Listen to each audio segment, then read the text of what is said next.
দর্শক মন্ডলী, উত্তরায় এক দম্পতিকে সন্ত্রাসীরা কুপিয়ে যখন জখম করতেছিল তখন স্ত্রী ঢাল হয়ে দাঁড়িয়েছিল। এই ভিডিওটি কিন্তু প্রচুর ভাইরাল হয়েছে, আপনারা জানি অবশ্যই ভিডিওটি দেখেছেন। কিন্তু আমি নিয়ে আসলাম এমন একটি নিউজ যা আপনাদের চোখ কপালে উঠতে বাধ্য করবে। দর্শক মন্ডলী, যারা এখন লুঙ্গি পরে আছেন একটু টাইট করে বসুন, যারা পায়জামা পরে আছেন একটু ঢিলে ঢালা করে বসুন। দর্শক মন্ডলী, এমন একটি নিউজ আপনাদের সামনে নিয়ে এসেছি, সেটি দেখলে আপনিও অবাক হবেন।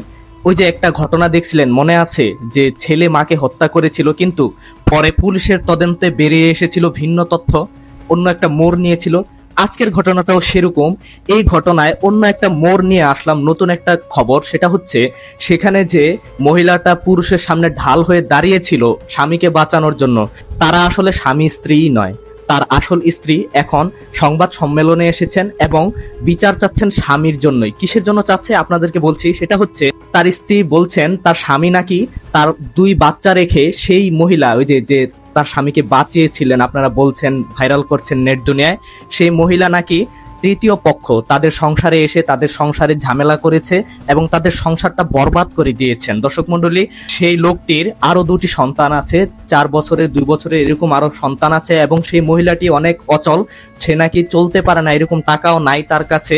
দর্শক মন্ডলী, এখন তিনি বিচার চাচ্ছেন, তার স্বামীর আইনি আওতায় আসতে চাচ্ছেন, তার স্বামী নাকি তাকে ডিভোর্সও দিতে চাচ্ছেন।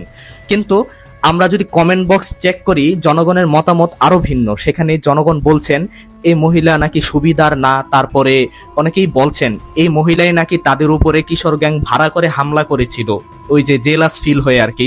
যাই হোক, আরো অনেক কিছুই থাকতে পারে ঘটনার আড়ালে।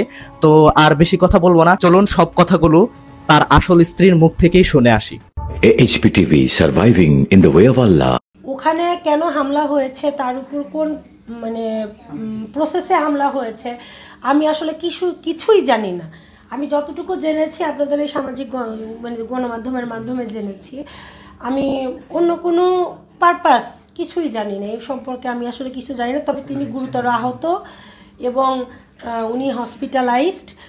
উনি ওনার পরিবার, বর্তমানে উনি ওনার পরিবার, ওনার বাবা, ওনার মা আমাকে হুমকি দামকি দিচ্ছেন এবং আমাকে প্রেশারাইজড করার চেষ্টা করছেন। ওনার বাবা মাও কি আপনার বিপক্ষে এই মুহূর্তে? হ্যাঁ, এই মুহূর্তে। কেন সেটা? কারণ আমি আপনাদের সামনে রিভিল হয়েছি। ইভেন এখান থেকে যমুনা টিভির কোন সাংবাদিক থেকে আমার হাজব্যান্ডকে ফোন করে জানিয়েছেন যে আমি নাকি আপনাদের ডেকেছি, আমি নাকি আপনাদেরকে আসতে বলেছি, আমি নাকি আপনাদের সামনে নিজেকে তুলে ধরার জন্য আপনাদের ডেকে এনেছি। এটা আপনাদের মধ্যে থেকে কে বলে জানাইছেন? কিছুক্ষণ আগে আপনার সঙ্গে কথা হলো, আপনাকে বলছে যে মিডিয়া, তুই যেহেতু মিডিয়ার সামনে এসেছিস, মিডিয়ার সামনে তোকে আমার বউ সেজে আসতে হবে। এই কথাটার মানে কি একটু জানতে চাই। এই কথাটার মানে হচ্ছে, তিনি আমাকে বোঝাতে চেয়েছেন যে তুই মিডিয়ার সামনে এসে যখন প্রকাশ করেছিস যে তুই আমার বউ, তাহলে তুই আজ থেকে মিডিয়ার বউ হয়ে থাকবে, আমার সাথে তোর স্ত্রী হিসাবে সংসার করার কোনো দরকার নাই। আর আপনার শাশুড়ি যে আপনাকে বারবার বলতেছে কেন মিডিয়ার সামনে এলে, লোকটা আগে সুস্থ কেন? কারণ তারা ভাবছে যে আমি যখন আমাকে যখন আপনারা রিভিল করবেন, তখন তার আইনি প্রক্রিয়ায়, ওই ঘটনার প্রেক্ষিতে আইনি প্রক্রিয়ায় কোনো জটিলতা দেখা দিতে পারে। আপনার সংসার ভাঙলো ওই নারী, সেক্ষেত্রে কি পদক্ষেপ নেবেন?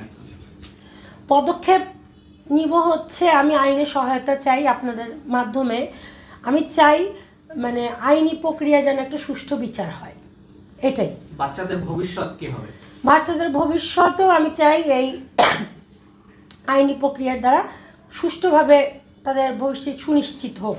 ওই নারীকে ছেড়ে যদি আবার আপনার কাছে ফিরে আসে, তাহলে আপনারা সংসার করবেন কিনা একসাথে? হ্যাঁ, অবশ্যই। কোনো মেয়ে চায় না যে তার সংসার ভেঙে যাক। আমি এখনো চাচ্ছি না যে সে আমাকে ছেড়ে চলে যাক। আমি এখনো চাই তিনি আমার সাথে, আমার সন্তানদের সাথে সুন্দর সুখে সংসার করুক। কিন্তু তিনি, তার যে ভাষ্য, তাতে তিনি আমার চেহারাই দেখতে চাচ্ছেন না। আপনারা তো নিজের কানেই শুনলেন। তাহলে এক্ষেত্রে করণীয় কি আপনারাই বলেন আমাকে। আপনি তো তার স্ত্রী, বিগত সময়ে এই নারী ছাড়াও অন্য কোনো নারীর সংস্পর্শে বা কোনো নারীর সঙ্গে তার সম্পর্ক ছিল কিনা? থাকতেও পারে, এটা আমি এখন যেহেতু দেখিনি, আমি জানি না, বলতে পারছি না।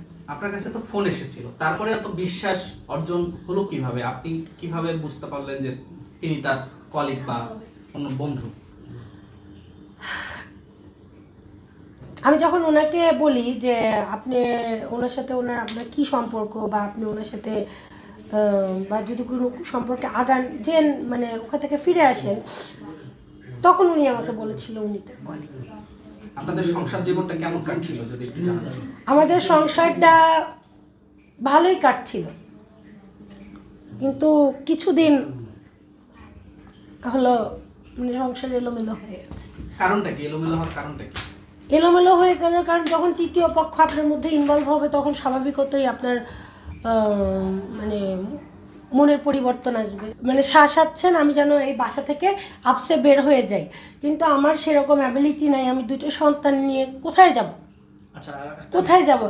আর আমার সন্তানের বয়স 5 বছর আর 4 বছর।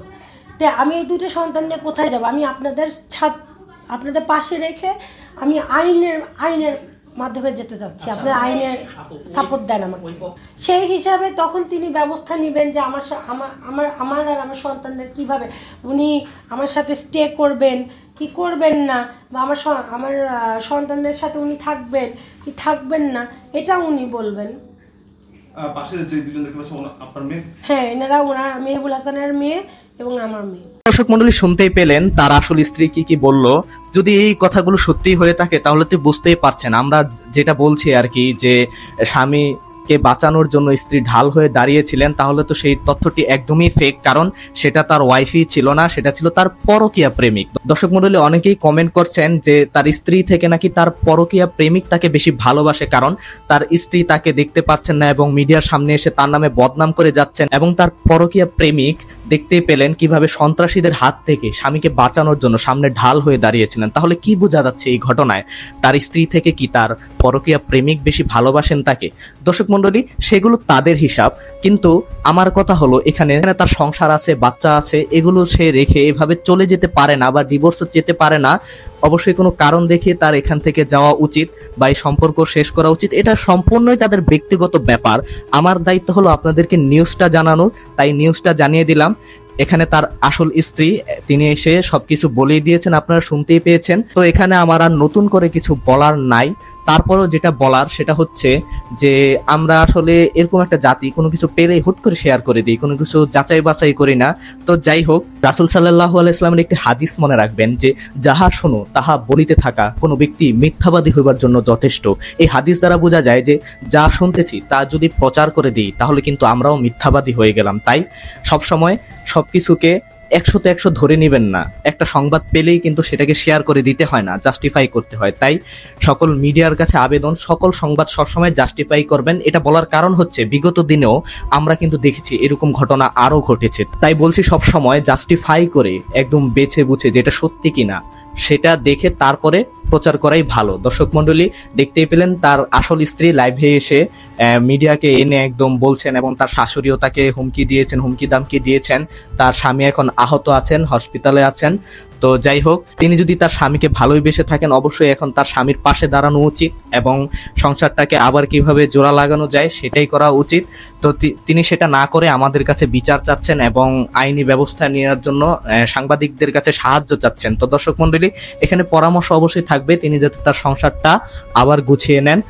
আর অনেকে বলছেন এই মহিলাটাকে দেখে সুবিধার মনে হচ্ছে না, আসলে কোনো কিছু দেখে আন্দাজ করাও কিন্তু ঠিক নয়, এটিও রাসূল সাল্লাল্লাহু আলাইহি সাল্লাম নিষেধ করেছেন। তাই সবসময় সুধারণা অন্তরে রাখা উচিত। তো দর্শক মণ্ডলী আজকের ভিডিওটি ছিল এই পর্যন্তই, এবং এই মহিলাকে দেখে কি ওনার আসল স্ত্রী মনে হচ্ছে কিনা অবশ্যই কমেন্টে বলে যাবেন। আজকের ভিডিওটি এই পর্যন্তই, দেখা হবে পরবর্তী কোনো ভিডিওতে। সেই পর্যন্ত সবাই ভালো থাকুন, সুস্থ থাকুন। আমি Mainuddin Niloy, AHP TV, Dhaka, Bangladesh. Subscribe করুন AHP টিভিতে। AHP TV, surviving in the way of Allah.